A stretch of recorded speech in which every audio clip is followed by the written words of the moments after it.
In this video, you will learn what are various ways to troubleshoot your Netgear Range Extender device EX3700 in case if you are unable to connect to your PlayStation or faces an error, or maybe a weak signals. The first thing that you can do is try rebooting your Netgear Range Extender and your router. Second, if this does not solve the problem, then try factory resetting your Netgear Range Extender. Or set up your Netgear Range Extender again. The third thing that you can do is make sure that you are using the latest firmware version on your Netgear Range Extender. If you do not know how to update firmware, watch one of our videos on it.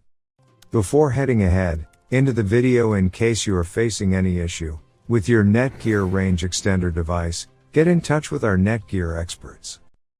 Thanks for watching our video, and do not forget to like, share, and comment on the video, so that you never miss any video from our channel.